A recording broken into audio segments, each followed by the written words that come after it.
நண்பர்கள் அனைவருக்கும் என்னுடைய அன்பான பணிவான வணக்கம். என் பெயர் ஜான். நான் ஒரு குடிநோயாளி.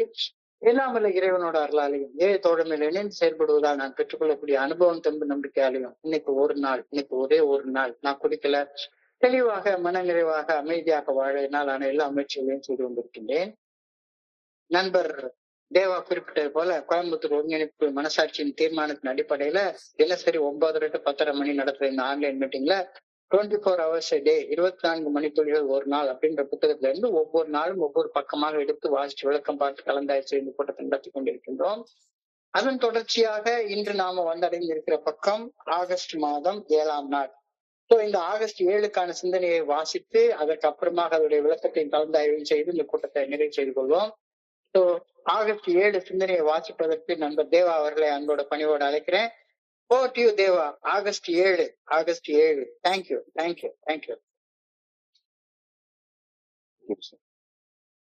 24 மணித்துளிகள் ஒரு நாள்.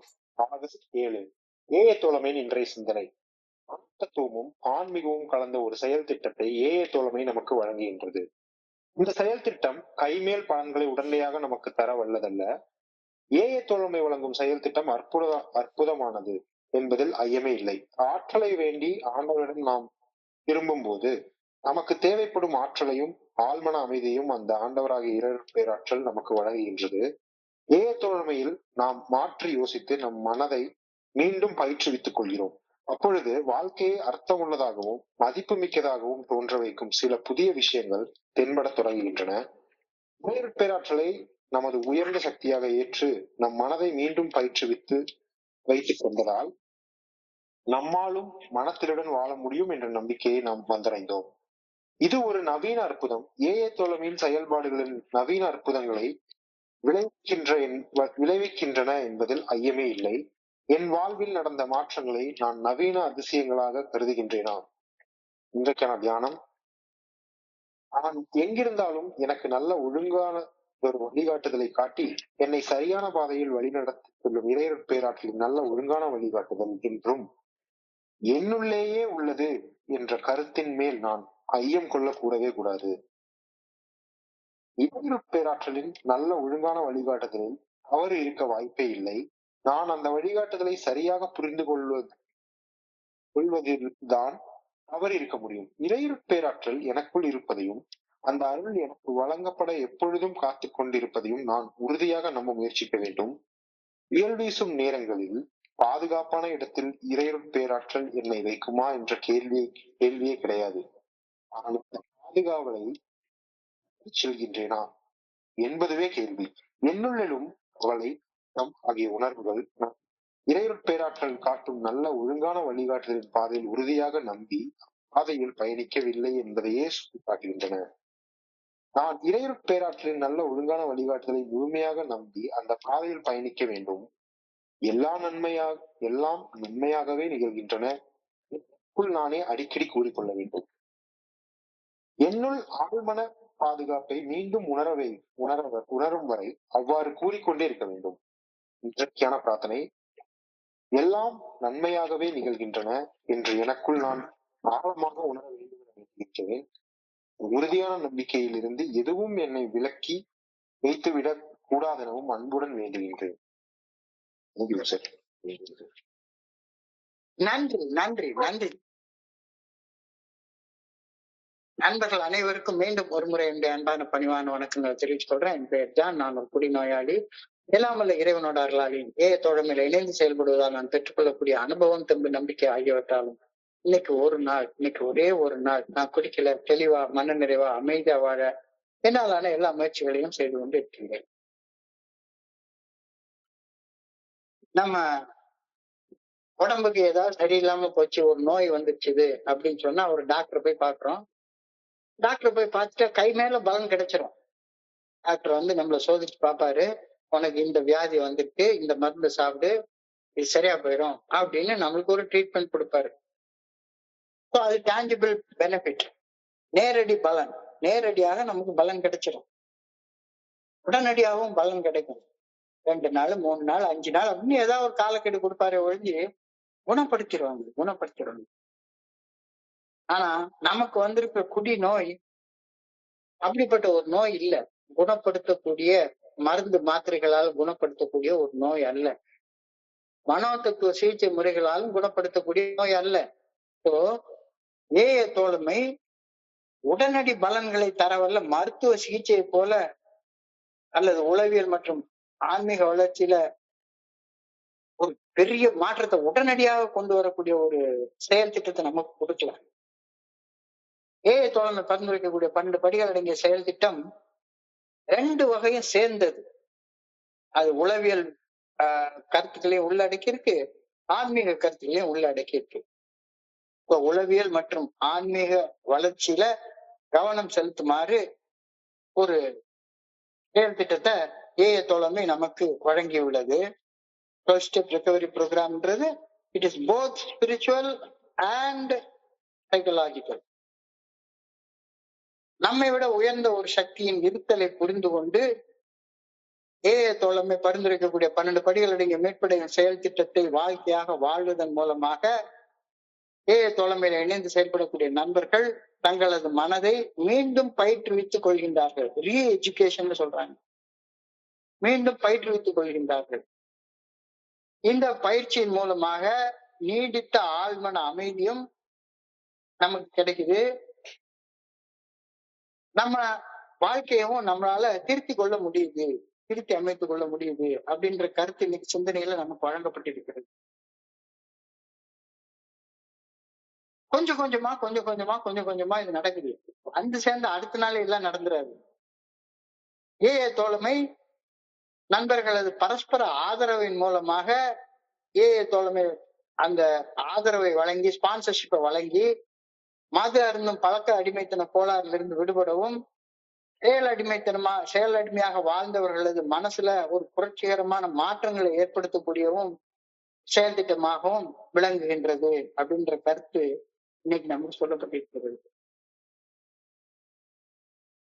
இது ஒர்க் பண்றது எப்படி? தனியாக இது யாரும் செய்ய முடியாது. we need mutual sponsorship. ஒரு நண்பர் பரஸ்பர அன்போட ஆதரவின் மூலமாக மட்டும்தான் இது செயலாற்றுகின்றது அப்படின்ற கருத்து. சோ என்னைய யாருமே அன்பு செய்யாத நேரத்துல ஏய தோழமையில உள்ளவங்க நிபந்தனை இல்லாம அன்பு செய்யறத பாக்குறப்ப என் மனசுக்குள்ளார புரட்சிகரமான மாற்றங்கள் இயற்கையாக இயல்பாக நிகழ ஆரம்பிச்சன அப்படின்றத என்னால புரிந்து கொள்ள முடியுது. இந்த ஏய தோழமை பரிந்துரைக்கக்கூடிய 12 படிகள் அடங்கிய மீட்படையும் செயல் திட்டம் ஆன்மீக விழிப்புணர்வு ஆகிய தன்னுணர்வுக்கும் மனதை மறுபயிற்சி செய்து கொள்வதற்கும் முக்கியத்துவம் அளிக்கின்றது. ரெண்டும், மனதை மறுபயிற்சி செய்து கொள்வது என்பது ஒரு சைக்கலாஜிக்கல் எக்ஸசைஸ்.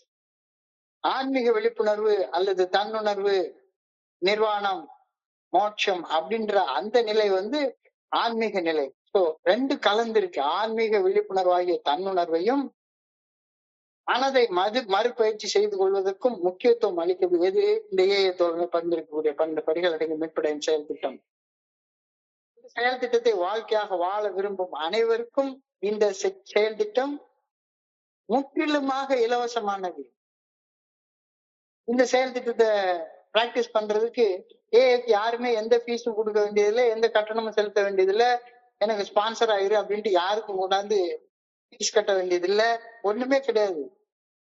இந்த செயல் திட்டம் முற்றிலும் இலவசமாக எல்லாருக்கும் வழங்கப்படுகிறது. இந்த செயல் திட்டம் அற்புதமான அதிசயங்களை விளைவிக்க வல்ல செயல் திட்டம் அப்படின்றதுல யாருக்கும் எந்த வகையான சின்ன சந்தேகம் கூட தேவையில்லை. இதுதான் இன்னைக்கு சிந்தனையுடைய முதல் வார்த்தையாக போடப்பட்டிருக்கிறது. We in the Fellowship of Alcoholics Anonymous are offering an intangible thing, a psychological and a spiritual program. It is a wonderful program அப்படின்ற கருத்தோட இன்னைக்கு சிந்தனை ஆரம்பிச்சிருக்கு. It's a wonderful program. ஒரு அற்புதமான அதிசயங்களை விளைவிக்கத்தக்க ஒரு செயல் திட்டம் அப்படின்றதுல சந்தேகமே இல்லை. திட்டத்தால என்ன நடக்குது? 2 விஷயம் நடக்குது. ஒண்ணு, ஒரு மனுஷன் தனக்குள்ளார இறைவன் இருந்து தன்னை இயக்குகின்றான் அப்படின்ற ஆன்மீக விழிப்புணர்வு, தன்னுணர்வை நோக்கி முன்னேறான். அது முன்னேறுவதற்கு தன்னுடைய மனசையே மறுபயிற்சி செய்து கொள்கின்றான். மனசைய சீரமைத்து திருத்தி அமைத்துக் கொள்கின்றான். 2 நடக்குது. சோ மனசை சீரமைக்கக்கூடிய பயிற்சி உளவியல் பயிற்சி, ஆன்மீக விழிப்புணர்வு அடைவது என்பது ஆன்மீக பயிற்சி. ரெண்டும் சேர்ந்து இந்த ஏஐ தோழமை செயல் திட்டத்துல கொடுக்கப்பட்டிருக்கிறது அப்படின்ற கருத்து தான் இன்னைக்கு நமக்கு சிந்தனைக்கு வழங்கப்பட்டிருக்கிறது. Meaning AA are offering an intangible thing, a psychological and a spiritual program. It is a wonderful program. So நான் ஏஐ தோழமையில வந்து இணையிற வரைக்கும் என்னுடைய வாழ்க்கையில நான் கத்துக்கிட்டது எல்லாமே தப்பு தப்பான பாடங்கள் தான். எல்லாமே என்னுடைய தன்னலம் தன்முனைப்பின்படி வாழ்வது எப்படி அப்படின்னு தான் நான் கத்துக்கவே செஞ்சேன். இந்த உலகம் அப்படிதான் வாழ்க்கை தான் எனக்கு கத்து கொடுத்தது. எனக்கு எப்படி போதை கிடைக்கிறது, அந்த போதையை போட்டுக்கிறதுக்கு எப்படி பணத்தை சேர்க்கிறது, உலக சுகங்களை எல்லாம் எப்படி அனுபவிக்குது, கொண்டாட்டி சாப்பிட்டாங்களா புள்ள சாப்பிட்டாங்களா அப்படின்னு அடுத்தவங்களை பத்தி எல்லாம் யோசிக்கிறதே கிடையாது. எனக்கு குடிக்கிறதுக்கு பணம் இருக்கா, எனக்கு குடிச்சுட்டு பிரியாணி சாப்பிடுறதுக்கு பணம் இருக்கா, எனக்கு குடிச்சுட்டு சினிமா போறது பணம் இருக்கா, எனக்கு குடிச்சுட்டு கூத்தடிக்கிறதுக்கு ஊர் சுத்துறதுக்கு பணம் இருக்கா. இதுதான் நான் ஏஐ தோழமைக்கு வர்றதுக்கு முன்னால கத்துக்கிட்ட தப்பான பாடங்கள். எப்படி தன்னலத்தோடையும் தன்மனைப்போடையும் வாழ முடியும் அப்படின்னா இந்த உலகம் எனக்கு கற்பிச்சே கொடுத்தது. இந்த வகையான பாடத்தை நான் கத்துக்கவே இல்லை. எப்படி செல்ஃபிஷா செல்ஃப் சென்டர்டா வாழ்றது. சொல்ல போனா ஏஐக்கு வந்து அந்த ஆரம்ப காலகட்டத்திலயும் ரொம்ப நாளைக்கும் அப்படித்தான் வாழ்ந்துட்டு இருந்தேன். செல்ஃபிஷாவும் செல்ஃப் சென்டர்டாகவும் தன்னலத்தோடையும் தன்மனைப்போடையும் ஈகோவோடையும் மட்டும்தான் வாழ்ந்து கொண்டிருந்தேன். ஏஐ தோழமை கற்பிக்கக்கூடிய சரியான பாடங்களை, அதாவது இறையற் பேராற்றலுக்கு பணிந்து செயல்பட்டு வாழக்கூடிய பணிவான வாழ்க்கையை நான் கற்றுக்கொள்ள வேண்டும் என்றால் ஏற்கனவே தப்பா கற்றுக்கொண்ட பாடங்களை மனசிலிருந்து அழிச்சாகணும். ஏன்னா உள்ளுக்குள்ளார பதிஞ்சு போயிருக்கு தப்பான பாடங்கள். என்ன பிரச்சனையானாலும் சரிதான், தண்ணிய போட்டா பிரச்சனை தீர்ந்து போயிடும் அப்படின்னு சொல்றோம். இன்னைக்கு நான் வந்து வியாழக்கிழமை ஜிஹெச்ல ஒரு மீட்டிங் நடத்துறோம். அந்த மீட்டிங் போயிருந்தோம். மீட்டிங்ல கிட்டத்தட்ட 12 பேர் இருந்தாங்க. 12 பேர்ட்டையும் கேட்டேன் குடி பிரச்சனைன்னு ஒத்துக்கொள்றாங்க. ஆனா திரும்ப போய் ஏன் குடிக்கிறீங்க அப்படின்னா, எனக்கு அந்த பிரச்சனை இருக்கு, இந்த பிரச்சனை இருக்கு, அந்த பிரச்சனையால குடிச்சேன் அப்படின்னு தான் பதில் சொல்றாங்களே ஒழிஞ்சு, அங்க பாக்குற 12 பேர்ல கிட்டத்தட்ட 7 பேர் திரும்ப வர்ற பேஷண்டா தான் இருக்கிறாங்க. அவங்க மனசுக்குள்ளார பாடம் அப்படிதான் கத்திருக்கு. என்னுடைய காலேஜ் டைம்ல எல்லாம் ஒரு நண்பன் சொல்லுவான், என்ன பிரச்சனையா இருந்தாலும் சரிதான் மச்சான், ஒரு குவார்டர் பாட்டில் அடிச்சா தீர்ந்து போயிடும். எலி பிடிச்சிருக்கா, சிகரெட்ல ஒரே ஒரு துளி விக்ஸ் எடுத்து தடவி ஒரு அடி இருமல் காய்ச்சல் எல்லாம் பறந்து போயிடும் அப்படின்னு சொல்லி சொல்லுவான். அப்படி ஒரு தப்பான பாடம் மனசுல பதிஞ்சு போயிருக்கு. சரியான பாடத்தை கத்துக்கணும் அப்படின்னா தப்பா கத்து வச்சிருக்கிற பாடத்தை அழிச்சாதானே. ஒரு போர்டுல ஃபுல்லா எழுதி வச்சிருக்கு, ஒரு புது வாத்தியார் வர்றாரு, அந்த போர்டுல தப்பா எழுதி வச்சிருக்கிற பாடத்தை அழிச்சாதானே புது பாடத்தை அவர் நடத்த முடியும். ஏற்கனவே தவறாக கற்றுக்கொண்ட பாடங்கள் மனசுல இருந்து அழிக்கப்பட்டால் அன்றி புதிதாக பாடங்கள் கற்றுக்கொள்வது சாத்தியப்படாது அப்படின்ற கருத்து இன்னைக்கு சிந்தனையில சொல்லப்படுகிறது. ஏஐ தோழமை பரிந்துரைக்கக்கூடிய 12 படிகள் அடங்கிய மீட்படையும் செயல் திட்டம் மிக அற்புதமான வாழ்க்கை முறையை எனக்கு கற்பிக்குது. இந்த செயல் திட்டத்தை வாழ்க்கையாக வாழ்றவங்க எல்லாம் அற்புதமான வாழ்க்கை வாழ்ந்து கொண்டிருக்கிறாங்க அப்படின்றத கண்ணுக்கு முன்னால பாக்குறேன்.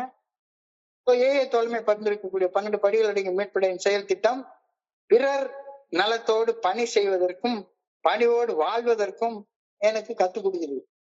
அப்படியே நான் குடிக்கிற காலத்துல வாழ்ந்த வாழ்க்கைக்கு நேர் எதிர்மாறான வாழ்க்கையை கத்து தருது. அப்போ செல்ஃபிஷாவும் செல்ஃப் சென்டர்டாகவும் வாழ்ந்துட்டு இருந்த வாழ்க்கை இங்க வந்து என்ன சொல்றாங்க, உன்னுடைய தன்னலத்தை பிறர் நலத்துக்கு பின்னால வை, என்ன செஞ்சாலும் சரிதான், மனசாட்சி ஊத்தக்கூடிய செயலை செய்யாத, மனசாட்சி சரின்னு செய்யக்கூடிய சொல்லக்கூடிய செயலை செய்ய, அதுக்கு பேர் தான் பணிவு, அதுக்கு பேர் தான் அடக்கம் அப்படின்னு விட்டு கத்து தர்றாங்க. பிறர் நலத்தோடு பணி செய்து வாழும் வாழ்க்கையை நான் கற்றுக்கொள்ள வேண்டும் என்றால் ஏற்கனவே வாழ்ந்துட்டு இருக்கிற தன்னலத்தோடையும் தன்முனைப்போடையும் ஈகோவோடையும் வாழ்ந்துட்டு இருக்கிற வாழ்க்கைய மறக்கணும். மறந்தாதான் புதிய வாழ்க்கையை வாழ முடியும். பழைய வாழ்க்கைக்கு செத்து போனாதான் புதிய வாழ்க்கைக்கு பிறக்க முடியும். பழைய வாழ்க்கையை வாழ்ந்துட்டு இருந்தா புதிய வாழ்க்கையை வாழ முடியாது. ஒண்ணு நீ செல்பிஷாவும் செல்ஃப் சென்டர்டாவும் வாழணும், இல்லாட்டி போனா பிறர் நலத்தோடையும் பணிவோடையும் வாழணும். ரெண்டையும் ஒரே நேரத்துல வாழ முடியாது அப்படின்ற கருத்தை ஆழமாக சிந்திச்சு பார்க்க இன்னைக்கு சொல்றாங்க. When we learn to turn our will to a higher power with faith, that power can give us strength we need. We need peace of mind. So நம்ம பிறர் நலத்தோட பணிவாக வாழ நாம கத்துக்கிற நேரத்துல அந்த கத்துக்கிறதுக்கு என்ன, நமக்கு ஒரு நல்ல ஒழுங்கான வழிகாட்டுதல் தேவை. அந்த வழிகாட்டுதல் நம்மளும் உயர்ந்த சக்தியாக நமக்குள்ளார இருக்கக்கூடிய இறைவன்ட்டு வருது. அதை வாழ்க்கையாக வாழ்றப்ப ஆட்டோமேட்டிக்கா நம்மளுக்குள்ளார மன அமைதி குடிகொள்ள ஆரம்பிக்குது. அல்டிமேட்டா தேவை என்ன? மன அமைதி. மன அமைதி. இப்போ இறையாறு பேராற்றல் நல்ல ஒழுங்கான வழிகாட்டுதல் நம்முடைய மனசாட்சியின் மூலம் வெளிப்படுத்தப்படுகின்றது. இந்த கருத்தை நான் உறுதியாக நம்பிக்கை வச்சு மனசாட்சி காட்டும் நல்ல ஒழுங்கான வழிகாட்டுதலுக்கு பணிந்து மனசாட்சி ஊர்த்தக்கூடிய செயல்களை செய்யாமலும் மனசாட்சி சரின்னு சொல்லக்கூடிய செயல்களை செய்தும் வாழ தேவைப்படும் ஆற்றல் எப்படி கிடைக்குது? அந்த ஆற்றல் எப்படி கிடைக்குது? சாதாரணமா கிடைக்காது. அந்த ஆற்றல் கடவுளுடைய நல்ல ஒழுங்கான வழிகாட்டுதல் மேல வைக்கக்கூடிய உறுதியான நம்பிக்கையால மட்டும்தான் கிடைக்கும். கடவுள் என்னை வழி நடத்துறார், கடவுள் என்னை இயக்குகின்றார், அவர் இயக்கத்துக்கு பணிஞ்சு நான் செயல்படணும் அப்படின்ற உறுதியான நம்பிக்கையின் மூலமாக மட்டும்தான் எனக்கு மன அமைதியும் நிம்மதியும் நிறைவும் கிடைக்கும் அப்படின்ற கருத்தை இன்னைக்கு ஆழமாக யோசிச்சு பார்த்து ஏற்றுக்கொள்ள சொல்றாங்க. அவராக கற்றுக்கொண்ட பாடங்களை மறந்து சரியான பாடங்களை கற்று பணிவுடன் செயல்படுவதன் விளைவாக நான் அன்றாடம் ஆழ்மன அமைதியை அறிந்து உணர்ந்து நிம்மதியோட நிறைவோட வாழ ஆரம்பிக்கின்றேன். அல்டிமேட்டா எனக்கு தேவை என்ன? நிம்மதி வேணும், நிறைவு வேணும். எதுக்காக குடிச்சோம்? பிரச்சனைகள்ல இருந்து விடுபட்டு நிம்மதியா இருக்கணும், நிறைவாக இருக்கணும். அது சப்போஸ் ஒரு போதை நமக்கு நிம்மதியும் நிறைவையும் சந்தோஷத்தையும் கொடுத்துருந்துச்சுதானே குடி என்கிற சனியை நம்ம விட்டு தொலைய வேண்டிய அவசியமே இருந்திருக்காது. அது குடிக்கலையே. அப்போ எது நிம்மதி நிறைவு? அப்ப நம்ம எந்த இலக்க விரும்பணுமோ அதுல தப்பு கிடையாது. நிம்மதி வேணும்னு நினைச்சோம், நிறைவு வேணும்னு நினைச்சோம், சந்தோஷம் வேணும்னு நினைச்சோம், ஆனந்தம் வேணும்னு நினைச்சோம், அதுல எல்லாம் தப்பே கிடையாது. ஆனா அதெல்லாம் போதையில கிடைக்கும் அப்படின்னு கத்துக்கிட்ட பாடம் தான் தப்பானது. தவறாக கற்றுக்கொண்ட பாடத்தை மறந்து சரியான பாடங்களை கற்று பணிவோடு செயல்படுவதன் விளைவாக நாம அன்றாடம் ஆழ்மன அமைதியை அறிந்து உணர்ந்து நிம்மதியோட நிறைவோட சந்தோஷமாக ஆனந்தமாக வாழ்கின்றோம். இதுக்கு என்ன செய்யணும்? நாம we have to re-educate our minds. மனசை சீரமைக்க வேண்டும், பயிற்றுவிக்க வேண்டும். இந்த மன சீரமைப்புன்றதுதான் சைக்காலஜி. எந்த டாக்டர் போய் பாருங்க, அவரு மனசை சீரமைக்கிற வேலையை மட்டும்தான் சொல்லுவாரு. So when we re-educate our minds by learning things differently, we find new interests that make life worthwhile. இது அப்படியே உளவியல் விஞ்ஞானத்திலிருந்து எடுத்துக்கொண்ட ஒரு வார்த்தைகள். When we re-educate our minds, அதாவது அறிவாற்றலை பயன்படுத்தி நம்முடைய மனசை ஏன்டா இப்படி கஷ்டப்பட்டுட்டு இருக்கோம் அப்படின்றத நம்மளே நம்ம மனசை ரீஎஜுகேட் பண்ணிக்கிட்டோமானா நாம வித்தியாசமா சிந்திக்க ஆரம்பிக்கிறோம். நாம வித்தியாசமா சிந்திக்கிறப்ப வாழ்க்கைக்கு புதிய புதிய அர்த்தங்கள் கிடைக்க ஆரம்பிக்குது. வாழ்க்கை மதிப்பு மிக்கதாக மாறுகிறது. சிந்திச்சதையே சிந்திச்சு, பேசினதையே பேசி, செய்ததையே செய்து செயலடிமையாக வாழ்ந்து கொண்டிருந்தா என்ன விளைவு உண்டாக்குச்சுதோ அந்த விளைவு தானே திரும்ப திரும்ப உண்டாகிட்டே இருக்கும். Insanity may be defined as doing the same mistake expecting a different result அப்படின்னு ஒரு இன்சானிட்டிக்கு ஒரு டெஃபினிஷன் சொல்றாங்க. நான் எதை சிந்திச்சனோ அதையே சிந்திக்கிட்டே இருப்பேன், எதை பேசணும்னோ அதை பேசிக்கிட்டே இருப்பேன், எதை செய்தனோ அந்த செயலை திரும்ப திரும்ப ஒரு செயல் அடிமையாக செஞ்சுட்டே இருந்தா எனக்கு வலி, வேதனை, துன்பம், துயரம், பிரச்சனை, சிக்கல் இதை தவிர வேற என்னமே விளையாது தானே. செய்ததையே செஞ்சிட்டு இருந்தா விளைஞ்சதுதான் விளைஞ்சிக்கிட்டே இருக்கும். விளையும் விளைவுல மாற்றத்தை நான் விரும்பினால் என்னுடைய செயல்கள் மாறணும். செய்த செயல் மாறணும்னா என்னுடைய பேச்சு மாறணும். என்னுடைய பேச்சு மாறணும்னா நான் சிந்திக்கிற விதம் மாறணும். மாத்தி யோசி, மாத்தி யோசி, மாத்தி யோசி. ஒரு அழகான தமிழ் பாட்டு உண்டு. மாத்தி யோசி. Mistakes are the secret of success. Not you. Think differently. ஒரே மாதிரி அந்த மனசு சிந்திக்கிற விஷயத்திலே தன்னடத்தோடையும் தன்மனைப்போடையும் மட்டுமே சிந்திச்சுக்கிட்டே இருக்காத. தன்னலம் தன்மனைப்போட யோசிக்கிறது மாத்தி பிறர் நலத்தோடையும் பணிவோடையும் இறையறப்பேராற்றலுக்கு பணிவோடையும் சிந்திக்க பழகுறப்ப நான் பேசுற விதம், நான் செயல்படுற விதம் ஆட்டோமேட்டிக்கா மாறிடும். சிந்தனைகள்ல மாற்றத்தை கொண்டு வர்றதை பத்தி தான் இந்த 12 படிகளுடைய மேற்படையும் செயல் திட்டம் சொல்லுது. இதைத்தான் உளவியல் விஞ்ஞானம் சொல்லுது. Change your thoughts. சிந்தனைகள் மாறுறப்ப பேசுற விதம் மாறும், மாறுறப்ப செயல்படுற விதம் மாறும், மாறுறப்ப செயல் விளைவுகளும் மாறும். வாழ்க்கை மதிப்பு மிக்கதாக தோன்ற ஆரம்பிக்கும். வாழ்க்கை ஒரு மதிப்பு மிக்கதாக எனக்கு தோணணும் அப்படின்னா நான் செஞ்சதையே செஞ்சுட்டு உட்கார்ந்துருக்க கூடாது, மாத்தி யோசிக்கணும் அப்படின்ற கருத்தை இன்னைக்கு சிந்தனையில நமக்கு கொடுத்துருக்குறாங்க. ஆனா மாத்தி யோசிக்கணும்னா அதுக்கு ஆற்றல் வேணும், அதுக்கு துணிச்சல் வேணும். மாத்தி யோசிக்க சும்மா சாதாரணமா வந்துடாது அது. ஏன்னா என் மனசுல நான் எப்பவுமே மறுக்கும் தன்மையோட தானே வாழ்ந்துட்டு இருந்திருக்கேன். Disease of denial. மாத்தி யோசிக்க எனக்கு ஆற்றல் வேணும், மாத்தி யோசிக்க எனக்கு நல்ல ஒழுங்கான வழிகாட்டுதல் வேணும். இல்லைன்னா மாத்தி யோசிக்க என்னால முடியவே முடியாது.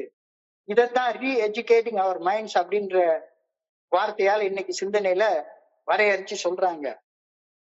மாத்தி யோசிக்கிறது தான் ரீஎஜுகேட்டிங் அவர் மைண்ட்ஸ் அப்படின்றாங்க. நான் என்னுடைய மனச ஒரு வகையில எஜுகேட் பண்ணி வச்சிருக்கேன்.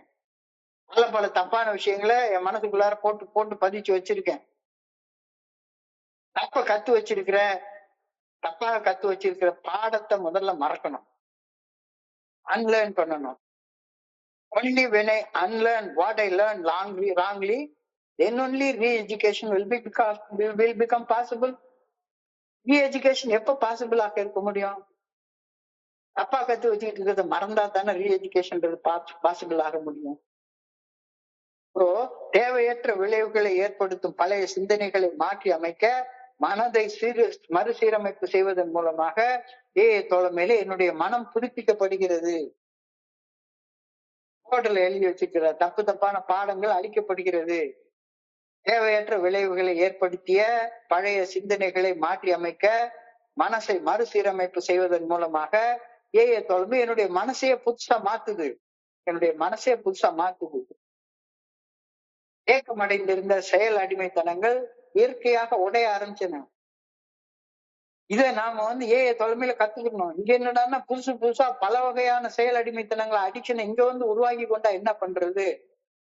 இங்க மனசை நான் மீள் உருவாக்கம் செய்யணும், ரீஎஜுகேட் பண்ணணும். நான் சிந்திக்கும் முறையை மாற்றி அமைக்கும் போது புதியவற்றை ஆராய என்னுடைய மூளை புதுப்பிக்கப்படுகிறது. இன்னும் அதே மாதிரி பழசு மாதிரியே பேசிக்கிட்டு பழசு மாதிரியே வாழ்ந்துக்கிட்டு அதே மாதிரி குடிக்கல, ஆனா அதே மாதிரி கடனை வாங்குறேன், ஊரை சுத்துறேன், அதே பிரியாணி திங்கிறேன், அதே மாதிரி புறம் பேசிட்டு இருக்கேன், அதே மாதிரி சந்தேகப்பட்டு இருக்கேன், அதே மாதிரி பயப்பட்டுட்டே இருக்கேன், அதே மாதிரி போன் பிக்சர் பார்த்துட்டே இருக்கேன், அதே மாதிரி பொய்யா சொல்லி சம்பாதிச்சுட்டே இருக்கேன். உழைச்சி சம்பாதிக்கிறது கிடையாது. சோ தேவையற்ற விளைவுகளை ஏற்படுத்திய பழைய சிந்தனைகளை மாற்றி அமைக்க மனசு மறுசீரமைப்பு செய்யப்படுவதன் மூலமாக தோழமையில என் மனம் புதுப்பிக்கப்பட்டது. தேக்கமடைந்திருந்த செயல் அடிமைத்தனங்கள் உடைந்தன. நான் சிந்திக்கும் முறைமைகளை மாற்றி அமைக்கும் போது என்னுடைய மூளை ஆட்டோமேட்டிக்கா எல்லா நியூரான்ஸும் அங்க ஃப்ரெஷ்ஷா மாறுது, புதுப்பிக்கப்படுகிறது. நான் இதுவரையிலும் கவனிக்க தவறி இருந்த அந்த ஆர்வங்களை கண்டறியும் உந்துதல் எனக்குள்ளார உண்டாகுது. கொஞ்ச நேரம் ஆழமாக இதை யோசிச்சு பாருங்க. பழையன கழிதலும் புதியன புகுதலும் வலுவல்ல கால வகை நானே. போகி பண்டிகை அன்னைக்கு எல்லாரும் இந்த தொல்காப்பிய பாடல பாடுவாங்க. பழையன கழிதலும் புதியன புகுதலும் வலுவல்ல கால வகை நானே. எல்லாமே புதுசா மாறிக்கிட்டே இருக்கணும். அப்பதான் மனசு புதுசா இருக்கும். பழசு போயிடணும். கடந்த காலம் போயிடுச்சு, செத்து போயிடுச்சு. நிகழ்காலம் உயிரோட இருக்கிறது புதுசாக இருக்கிறது. இந்த நிகழ்காலமும் செத்து போன உடனே எதிர்காலம் நிகழ்காலமாக நம்ம கையில சேருது. இப்போ நான் சிந்திக்கும் முறைமையை மாற்றி அமைக்கும் போது புதியவற்றை ஆராய என்னுடைய மூளை புதுப்பிக்கப்படுகிறது.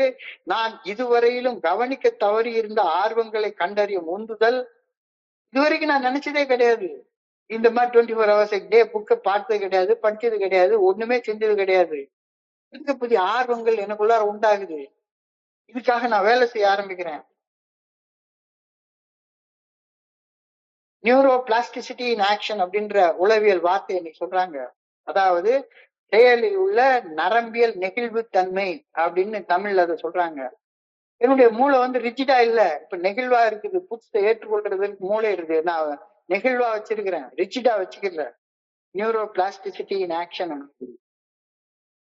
தனிமையில் மாற்றம் ஏற்படுவதாக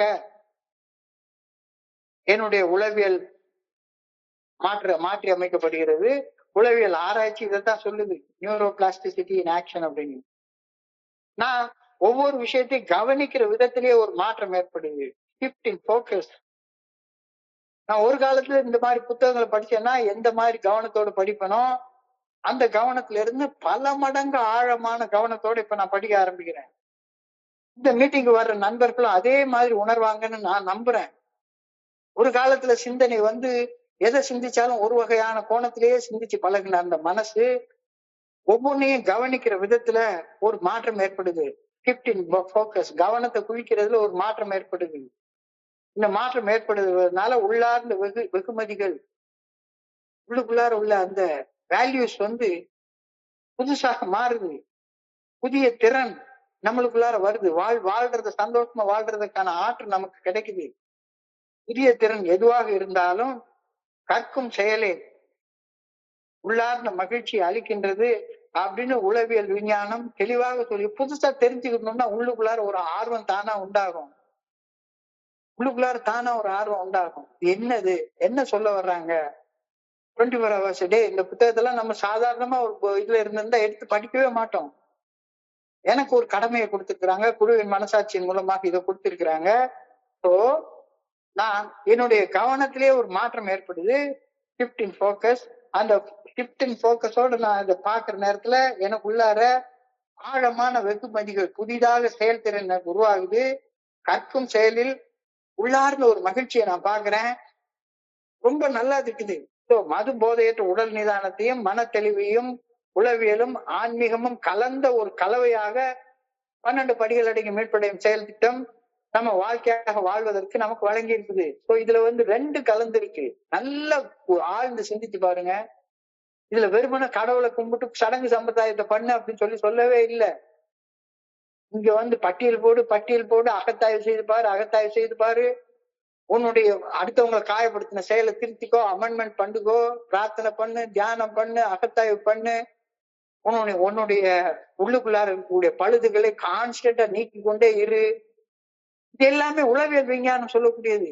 இதை எல்லாமே கடவுளுடைய பாதத்துல விட்டுரு அப்படின்றது ஆன்மீகம் சொல்லுது. ஸோ மது போதையற்ற உடல் நிதானத்தையும் மன தெளிவையும் உளவியல் ஆன்மீகம் கலந்த கலவையாகிய ஒரு தோழமையின் செயல் திட்டத்தின் மூலமாக, மீட்படையும் செயல் திட்டமாக அதை வாழ்க்கையாக வாழ்றவங்க நாம பெற்றுக்கொள்கின்றோம் அப்படின்ற கருத்து இன்னைக்கு சிந்தனையில ஆழமாக நமக்கு சொல்லப்பட்டிருக்கிறது. ஸோ உடல் நிதானத்துடன் வாழும் உடல் சீரமைப்பு, உடல் நிதானத்தோட வாழக்கூடிய உடல் சீரமைப்பு. ஸோ உடல்ல இருக்கிற நோய்கள், குடியால விளைந்த நோய்கள் குடிக்கிறத நிறுத்திட்டா தானா போயிடும். மனத்தெளிவுடன் வாழும் அகசீரமைப்பு. ஸோ உடல் சீரமைப்பு, அகசீரமைப்பு ரெண்டுமே நடக்குது இங்க. இருக்கிறதுனால உடல் சீரமைக்கப்படுகிறது. கோவப்படாம, பயப்படாம, பொறாமப்படாம, சந்தேகப்படாம, காம வசப்படாம வாழ்ற நேரத்துல மனம் சீரமைக்கப்படுகிறது. ஸோ உடல் சீரமைப்பு மற்றும் அகசீரமைப்பு ஆகிய இரண்டுமே நவீன யுகத்தின் குடிநோயாளிகளாகிய நாம் அனுபவித்தறியும் அற்புதமான காரியங்கள். இது சாதாரணமா யாருக்குமே, சைக்காலஜிஸ்ட்கெல்லாம் இது புதுசா இருந்துச்சு. பில்டபிள்யூ இதை கண்டுபிடிச்ச நேரத்துல டாக்டர் சில்கோர்ட்டே ஆடி போயிட்டாரு. என்னடா இது, நம்ம இவ்வளவு பெரிய படிப்பு படிச்சிருக்கோம், இவ்வளவு ரிசர்ச் பண்ணிருக்கோம், நமக்கெல்லாம் தெரியாது, இந்த சாதாரண குடிகாரனுக்கு எப்படி தெரிஞ்சது? இப்போ உடல் நிதானத்துடன் வாழும் உடல் சீரமைப்பு, மன தெளிவுடன் வாழும் அக சீரமைப்பு ஆகிய இரண்டுமே நவீன யுகத்தின் குடிநோயாளிகளாகிய நாம் அனுபவித்து அறியக்கூடிய அற்புதமான அதிசயங்கள். இந்த கருத்து இன்னைக்கு சிந்தனையில அழகாக கொடுக்கப்பட்டிருக்கிறது. We who have achieved sobriety through faith and mental re-education are modern miracles. We who have achieved sobriety through faith. Faith என்பது ஆன்மீகம் சார்ந்தது. மென்டல் ரீ எஜுகேஷன்ன்றது உளவியல் சார்ந்தது. இந்த ரெண்டு சார்ந்த கலவைதான் 12 படிகள் அடங்கிய மீட்பு செயல் திட்டம். இந்த ரெண்டையும் சேர்ந்து பண்ணதுனால ஒரு காலத்துல ஒண்ணு சைக்காலஜியை மட்டும் சார்ந்திருப்பாங்க, இல்லாட்டி போனா உளவியலை மட்டும் சார்ந்திருப்பாங்க. ரெண்டையும் சேர்ந்த கலவையாக நமக்கு கொடுத்திருக்கிற இதை வச்சு நாம மீட்படைகிறோம், மனசை சீரமைச்சுக்கிறோம், உடலை சீரமைச்சுக்கிறோம். அப்ப நாமெல்லாம் மாடர்ன் மிரக்கிள்ஸ், நவீன கால அதிசயங்கள் அப்படின்ற கருத்து சொல்றாரு. We who have achieved sobriety through faith and mental re-education are modern miracles. நம்மிடம் உயர்ந்த சக்தி நிறுத்தலை ஏற்கும் நம்பிக்கை, ஆன்மீக மன மறுபயிற்சியின் மூலம் செயல் அடிமைத்தனத்திலிருந்து விடுபடுவது, அது உளவியல். இந்த ரெண்டையும் கலந்து கொடுக்குறாங்க. நம்மளோட உயர்ந்த சக்தியின் இருத்தலை ஏற்கும் நம்பிக்கை, இது ஆன்மீகம் சார்ந்தது. பட்டியல் போட்டு எழுதி எழுதி எழுதி ஒரு கவுன்சிலர் கிட்ட உட்கார்ந்து பேசி பேசி பேசி பேசி மனசை மறுசீரமைப்பு செய்வது உளவியல் வேலை. இந்த ரெண்டையும் செய்ய சொல்லி இந்த 12 படிகள் அடங்கிய மீட்பு செயல் திட்டத்துல நமக்கு கொடுத்திருக்கிறாங்க. இது ஒரு செயல் அடிமையின் மேல் திறனுக்கு, ரெசிலியன்ஸுக்கு ஆழமான சான்றாக அமைகின்றது அப்படின்ற கருத்தை அழகா சொல்லியிருக்காங்க. இது ஒரு முழுமையான குணாதிசய மாற்றத்தை குறிக்கின்றது. Profound personality change. நம்பிக்கையாலும் சரணடைதாலும் மனசை மறுபயிற்சி செய்வதாலும் மென்டல் ரீ எஜுகேஷனாலையும் ஒரு நவீன அற்புதமாக நாம மாற ஆரம்பிக்கின்றோம். செயல் அடிமைத்தள விலங்குகளை உடைத்து ஒருவரின் முழு வாழ்க்கை கண்ணோட்டத்தையும் அடிப்படையிலேயே மாற்றுவது, அதற்கு அசாத்திய மனப்பக்குவமும், அசாத்திய துணிச்சலும், அசாத்தியமான பணிவும் ஞானமும் தேவைப்படுகிறது. இது நவீன காலத்துல யாராலையும் கொடுக்க முடியாத ஒண்ணு இங்க ஏல நமக்கு எல்லாம் இலவசமா கிடைக்குது. இவற்றையே நவீன அற்புதம் என்று இன்றைய சிந்தனை வர்ணிச்சு சொல்லுது. It is a function of AA program to produce modern miracles. It is a function of AA program to produce modern miracles. AA தலைமையின் செயல் திட்டம் நவீன அற்புதங்களை விளைவிக்கின்றது அப்படின்றத சந்தேகமே கிடையாது. Do I consider change in my life as a modern miracle? என்னுடைய வாழ்க்கையில நடந்த மாற்றங்களை நவீன அதிசயங்களாக நான் பாக்குறேன்னா? அதிசயம்னாலே ஆண்டவன் செய்யக்கூடிய வேலைதான், மனுஷன் செய்யக்கூடிய வேலை இல்லை. என்னுடைய வாழ்க்கையில நடந்த மாற்றங்களை நவீன அதிசயங்களாக நான் கருதுகின்றேனா? இல்ல, அப்படியெல்லாம் இல்ல, நான் போய் அங்கங்க போஸ்டர் ஓட்டுனதுனாலையும் டொல்ஸ்டெப் பண்ணதுனாலயும் தான் எனக்குள்ளார மாற்றங்கள் வந்தது, எனக்கு இந்த 12 படிகள் அடங்கிய மேற்படையும் செயல் திட்டம்லாம் ஒண்ணுமே கிடையாது அப்படின்னு இன்னமும் சிந்திச்சுட்டு இருந்தேன்னா தியானத்துக்கு கடந்து போகும். இன்றைய தியானம், நான் ஒருபோதும் தனியாக இருப்பதில்லை, எனக்கு வலிமையையும் நல்ல ஒழுங்கான வழிகாட்டுதலையும் அளிக்கும் என்னை விட உயர்ந்த சக்தியாக இறையர் பேராற்றல் ஒரு கணம் கூட என்னை விட்டு பிரியாமல் எனக்குள்ளாரையே இருந்து என்னை உயிருடன் வாழ வைத்துக் கொண்டே இருக்கின்றது. உயிரோடு இருக்கேன்னா என்ன அர்த்தம்? எனக்குள்ளார உயிராக இருக்கிறது ஆன்மா. இந்த ஆன்மா கடவுளுடைய ஒரு சிறு துகள். நான் ஒருபோதும் தனியாக இருப்பதே கிடையாது, எனக்குள்ளார கடவுள் இருக்கிறார். எனக்கு வலிமையையும் நல்ல ஒழுங்கான வழிகாட்டுதலையும் அளிக்கும் என்னை விட உயர்ந்த சக்தியாகிய இறையொரு பேராற்றல் ஒரு கணம் கூட என்னை பிரியாமல் எனக்குள்ளேயே இருக்கின்றது, என்னை இயக்கிய வண்ணம் இருக்கின்றது. இந்த கருத்துல உன்னுடைய கவனத்தை குவிச்சு தியானிச்சு பாரு. I should never doubt that God's spirit is always with me. Wherever I go, wherever I am, it keeps me on the right path. இறையொரு பேராற்றலின் நல்ல ஒழுங்கான வழிகாட்டுதல் தரவல்ல ஆன்மீக பாதுகாப்பு எப்பொழுதும் எனக்குள்ளாரே இருக்குது. என்னை விட்டு அது ஒரு நேரம் விலகிறதே கிடையாது. எப்பொழுதும் எனக்குள்ளாரே நிலைச்சு நிற்கிறது. அது ஒருபோதும் என்னை தவறாக வழிநடத்தாது. கடவுள் என்னை ஒரு நாளும் தவறாக வழிநடத்த மாட்டார். என்னுடைய மனசாட்சி ஒரு நாள் என்னை தப்பு செய்ய அனுமதிக்காது. மனசாட்சியின் குரலை உதாசீனப்படுத்தாம தப்பு செய்ய எந்த மனுஷனாலையும் முடியாது. உதாரணத்துக்கு நான் எல்லாம் பார்த்திருக்கிறேன், குடிக்கிறதுக்கு முன்னால ஒரு மனசாட்சி கெஞ்சும் என்கிட்ட, டேய் வேண்டாண்டா வேண்டாண்டான்னு. அந்த மனசாட்சியின் குரலை உதாசீனப்படுத்தாம போய் குடிக்கிற செயலை செய்ய முடியாது, திருடுற செயலை செய்ய முடியாது, லஞ்சம் வாங்குற செயலை செய்ய முடியாது, ஒரு விலை மாதிரிட்ட போற செயலை செய்ய முடியாது. மனசாட்சியின் குரலை உதாசீனப்படுத்தினா மட்டும்தான் செய்ய முடியும். ஆசைக்கு பணிஞ்சு மனசாட்சியை உதாசீனப்படுத்தினா மட்டும்தான் செய்ய முடியும். So I should never doubt God's good orderly direction is always with me. Wherever I go, I am kept safe in the right path. இறையர் பேராற்றின் நல்ல ஒழுங்கான வழிகாட்டுதல் பரவல்ல ஆன்மீக பாதுகாப்பு எப்பொழுதும் நிலைத்து நிற்பது. அது ஒருபோதும் என்னை தவறாக வழிநடத்தாது. நான் எனது மனித அறிவால் இந்த வழிகாட்டுதலை புறக்கணித்து அல்லது தவறாக புரிந்து கொள்வதுதான் நான் தவறான பாதையில பயணிப்பதற்கான அடிப்படை காரணம். So God's keeping power is never at fault. Only my realization of it is at fault. கடவுளுடைய நல்ல ஒழுங்கான வழிகாட்டுதல் ஒரு நாளும் தவறு செய்யறது இல்லை. நான் அதை என்னுடைய மனசுன்ற கண்ணாடியின் மூலமாக பாக்குறதுனால எல்லாமே மஞ்சளா தெரியுது, மஞ்சளா தெரியுது. என்னை கை நெகிழ்வது, என்னை கைவிடுவது என்னுடைய சொந்த மனித அறிவு மட்டும்தான். இறையர் பேராற்றல் ஒரு நாள் என்னை கைவிடுறதே கிடையாது. I must try to believe in God's nearness and availability of His grace. அவர் எப்பவுமே எனக்குள்ளார இருந்துட்டு என்னைய நல்ல பாதையில போறதுக்காக வழி நடத்திட்டே இருக்கிறாரு. நான் என்னைய தப்பா வழி நடத்தி கொண்டு போயிட்டு கடவுள் என்னைய வழி நடத்திட்டாரு அப்படின்னு சொல்லி நானே சொல்லிக்கிறேன். என்ன ஒரு கிறுக்குத்தனமான சிந்தனை. இறையர் பேராற்றின் நல்ல ஒழுங்கான வழிகாட்டுதல தவறு இருக்க வாய்ப்பே கிடையாது. அந்த வழிகாட்டுதலை சரியாக புரிந்து கொள்ளாததால் தான் நான் தவறு செய்யறதுக்கு போறேன். இறையர் பேராற்றி எனக்குள் இருப்பதையும் அந்த அருள் எனக்கு வழங்கப்பட எப்பொழுதும் காத்து கொண்டே இருப்பதையும் என்னால உறுதியாக நம்ப முயற்சிக்கணும். நானு இல்ல கடவுள் எங்கேயோ இருக்காரு, அவர் எனக்கு வழிகாட்டுவாரு, அது வரைக்கும் நான் என் மனம் போன போக்குல சித்தம் போக்கு சிவம் போக்குன்னு வாழ்ந்துக்கிறேன் அப்படின்னு சொன்னா எவ்வளவு பெரிய தவறான விஷயம். சைக்ளோன் ஷெல்டர்னு சொல்லுவாங்க. சைக்ளோன் ஷெல்டர் நிறைய இடத்துல இருக்கு. புயல் வீசுற நேரத்துல பாதுகாப்பாக ஒரு நல்ல ஒரு இடத்துல அழகா என்னால நிறைய ஒரு 5-6 சைக்ளோன் ஷெல்டர் நான் கட்டியிருக்கேன். நாகப்பட்டினம் இந்த ஏரியால எல்லாம் சைக்ளோன் ஷெல்டர் நிச்சயமா பாதுகாப்பாக மனிதர்கள் தங்குறதுக்காக வச்சு அங்க சமையல் பண்றதுக்கான இடம் இதெல்லாம் வச்சிருக்கிறோம். புயல் நேரங்களில் பாதுகாப்பான ஒரு இடம் உண்டு. புயல் வீசும் நேரங்களில் பாதுகாப்பான இடத்தில் இறையர் பேராற்றல் என்னை கொண்டு போய் சேர்க்குமா அப்படின்ற கேள்விக்கே இடமே கிடையாது. நான் இறையர் பேராற்றில் வழங்கும் அந்த பாதுகாப்பு, அந்த இடத்துக்கு நான் போகாம இருந்தா எப்படி எனக்கு பாதுகாப்பு கிடைக்கும்? கேள்வி என்ன? எனக்கு பாதுகாப்பு கடவுள் கொடுப்பாரா அப்படின்ற கேள்வியே கிடையாது.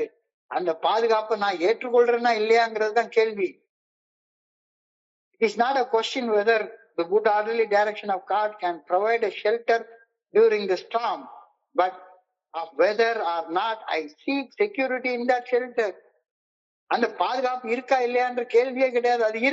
அது இருக்கு. அந்த பாதுகாப்பு நான் தேடுறது கிடையாது. அங்கதான் பிரச்சனை. நான் தேடுறது கிடையாம இறைவன் என்னை பாதுகாக்க தவறிட்டாரு, நான் கடவுள் மேல ஈஸியா பழிய போட்டுருவேன். இந்த புயல் அடிச்சாலும் அந்த பயங்கர புயலின் பாதிப்புகளில் இருந்து பாதுகாப்பாக இருக்க தேவைப்படும் ஒரு நல்ல ஒழுங்கான வழிகாட்டுதல் எனக்கு வழங்கப்படுகிறதா அப்படின்ற கேள்விக்கே இடமே கிடையாது. அது வழங்கப்பட்டு கொண்டேதான் இருக்கிறது. உண்மையான கேள்வி என்னன்னா, நான் அந்த நல்ல ஒழுங்கான வழிகாட்டுதலை நாடி அதற்கு பணிந்து பாதுகாப்புடன் இருக்கின்றேனாங்கிறதுதான் கேள்வி. நான் கேள்வியவே மாத்தி கேட்டுருவேன். கடவுள் எனக்கு பாதுகாப்பு கொடுக்கல, அதனாலதான் நான் போய் குடிச்சேன். கடவுள் எனக்கு பாதுகாப்பு கொடுக்கல, அதனாலதான் நான் போய் திருடுனேன். கடவுள் எனக்கு பாதுகாப்பு கொடுக்கல, அதனாலதான் நான் புதருக்குள்ளார உள்ள சின்ன குழந்தைய போய் கற்பழிச்சேன்.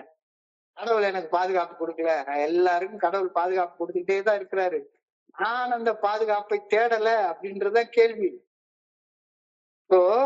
எனக்குள்ளார எழக்கூடிய கவலை, பயம் ஆகிய உணர்வுகள் எதனால் எழுகின்றன?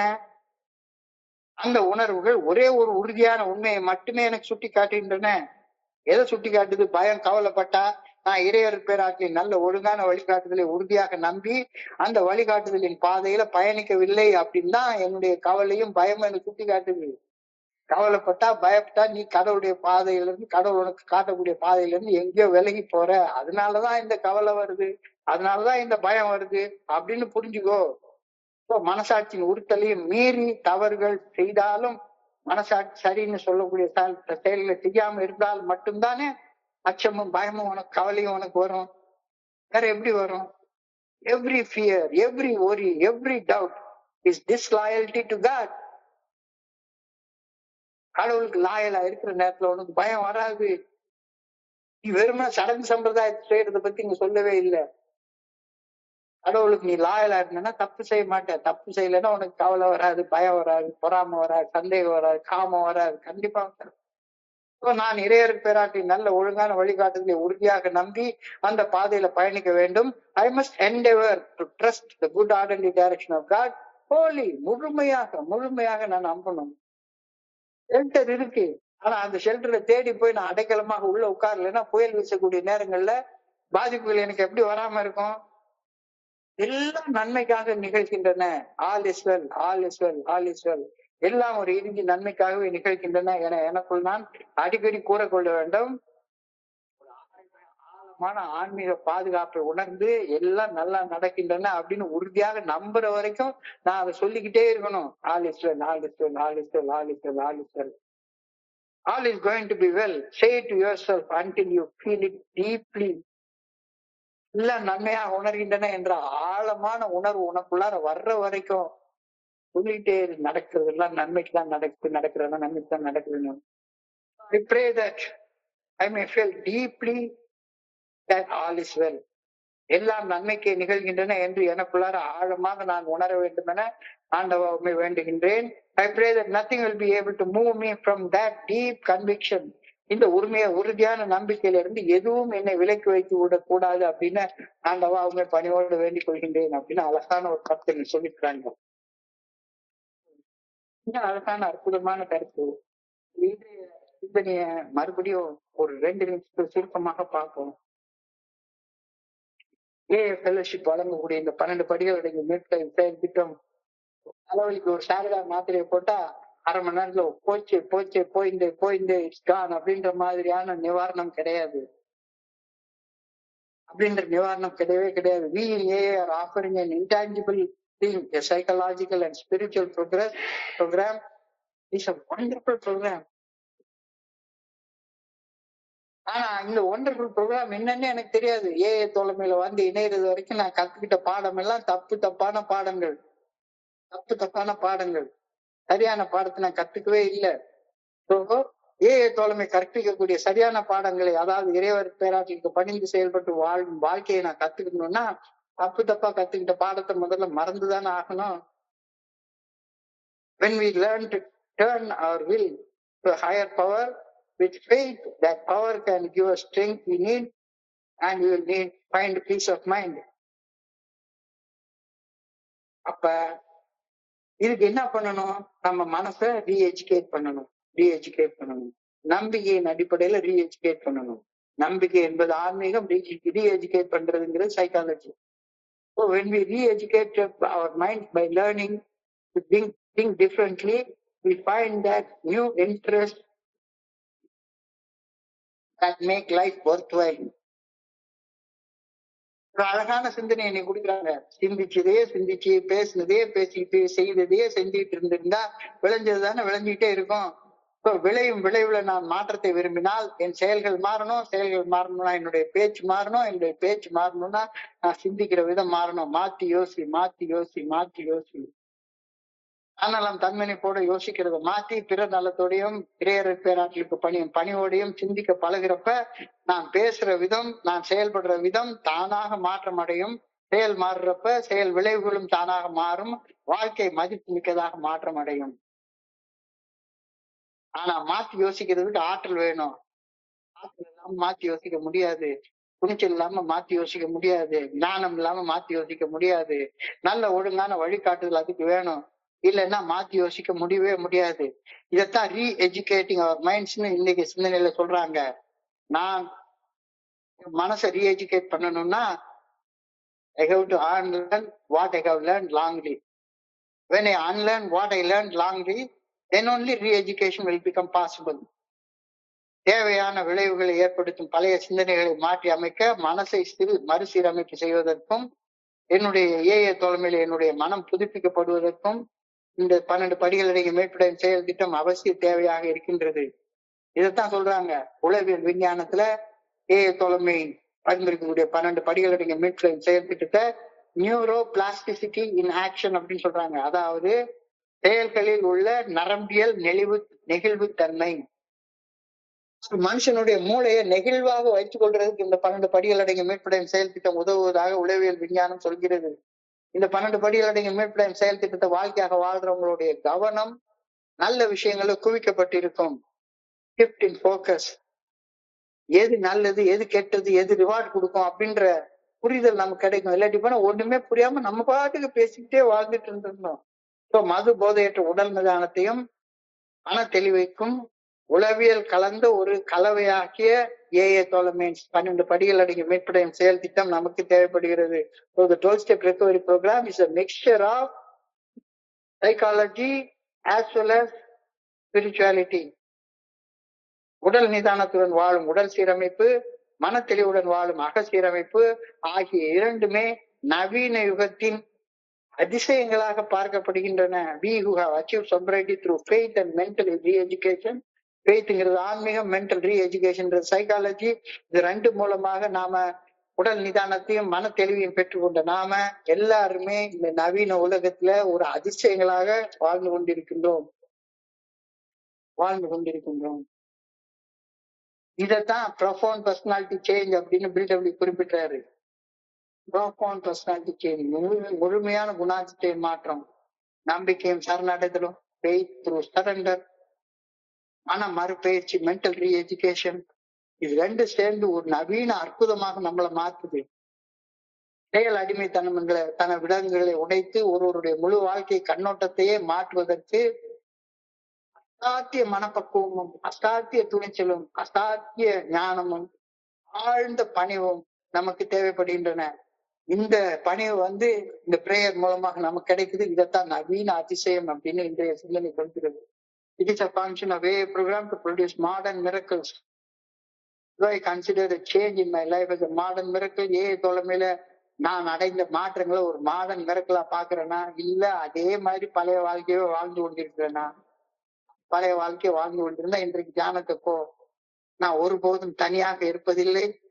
எனக்கு வலிமையையும் நல்ல ஒழுங்கான வழிகாட்டுதலையும் அளிக்கும் ஆற்றல் எனக்குள்ளாரே இருக்குது. I should never doubt that God's spirit.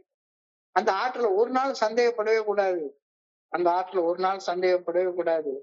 God's power is never at fault. இறைவனுடைய நல்ல ஒழுங்கான வழிகாட்டுதல் ஒரு நாள் தவறு செய்யவே தெரியாது. நான் அந்த நல்ல ஒழுங்கான வழிகாட்டு என்னுடைய மனசின் ஆசையை இறைவனுடைய வழிகாட்டுதல் நானே தப்பா புரிஞ்சுப்பேன். அங்கதான் பிரச்சனையே உண்டாகுது.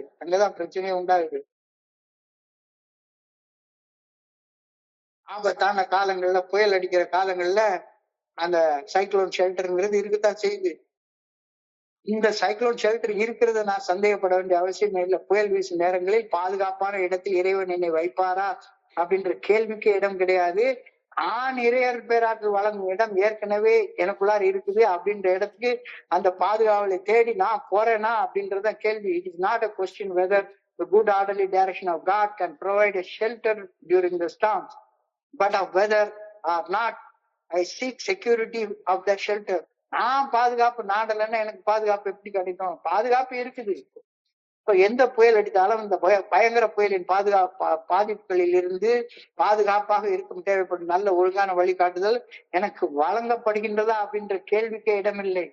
உண்மையான கேள்வி, நான் அந்த நல்ல ஒழுங்கான வழிகாட்டுதலை நாடி அதற்கு பணிந்து பாதுகாப்புடன் இருக்கின்றேனா அப்படின்றத கேள்வி. நான் பாதுகாப்போட இல்லாம இறைவன் என்னைய பாதுகாப்பா வச்சுக்கல அப்படி சொல்றது என்ன வகையில நியாயம்? அப்ப எனக்குள்ளார கவலை, அச்சம் போன்ற உணர்வுகள் ஏன் எழுகின்றன? இறைவனுடைய நல்ல ஒழுங்கான வழிகாட்டுதல இருந்து விலகி போறதுனாலதானே கவலையும், அச்சமும், பயமும், எல்லா உணர்வு தடுமாற்றங்களும் உண்டாகின்றன. Every fear, every worry, every doubt is disloyalty to God. உனக்குள்ளார பயம் வருது, பொறாமை வருது, சந்தேகம் வருது, இது எல்லாமே வந்துதானா நீ இறைவனுடைய நல்ல ஒழுங்கான வழிகாட்டுதலை புறக்கணிப்பதால வரக்கூடிய விளைவுகள் தான் இது அப்படின்றத புரிஞ்சுக்கோ. நான் இறைவனுடைய நல்ல ஒழுங்கான வழிகாட்டுதலை உறுதியாக நம்பி அந்த பாதையில பயணிக்க வேண்டும். அதைத்தான் கவலையும் பயமும் உனக்கு சுட்டி காட்டுது. I must endeavor to trust the good orderly direction of God wholly. முழுமையாக அப்படின்னா முழுமையாக நடத்தேன்னா எல்லாமே நன்மைக்காக நிகழ்கின்றன. All is going to be well. Say it yourself until you feel it deeply. எல்லாம் நன்மையாக இருக்கின்றன அப்படின்ற உணர்ற வரைக்கும் திரும்ப திரும்ப திரும்ப திரும்ப அதை சொல்லிக்கிட்டே இரு. I pray that I may feel deeply that all is well. எல்லாம் நன்மையாக நிகழ்கின்றன என்று எனக்குள் ஆழமாக உணர வேண்டும் என ஆண்டவா உம்மை பணியோடு வேண்டிக் கொள்கின்றேன். I pray that nothing will be able to move me from that deep conviction. இந்த உறுதியான நம்பிக்கையிலிருந்து எதுவும் என்னை விலக்கி வைத்து விடக்கூடாது அப்படின்னு ஆண்டவா உண்மை ஆழமாக வேண்டிக் கொள்கின்றேன். நம்பிக்கையோட வேண்டிக் கொள்கின்றேன், பணியோடு வேண்டிக் கொள்கின்றேன் அப்படின்ற பிரார்த்தனையோட இன்றைய சிந்தனை நிறைவேறுகிறது. இன்றைய சிந்தனையை படிக்கிறப்ப என் மனதை கண் சென்ற சிந்தனைகளை உங்களோட பகிர்ந்து கொள்ள நல்ல வாய்ப்பு உருவாக்கி கொடுத்த குழுவிற்கு என்னுடைய பணிவான நன்றிகளை தெரிவித்துக் கொள்றேன். பொறுமையாக கேட்ட ஒவ்வொரு நண்பருக்கும் என்னுடைய பணிவான நன்றிகள். இந்த இரவு பொழுது நண்பர்களுக்கு இனிமையான இரவாக இரவன பணிவோடு வேண்டிக் கொள்கின்றேன். நன்றி நன்றி நன்றி நன்றி நன்றி நன்றி. வாழ்க வையகம், வாழ்க வளமுடன்.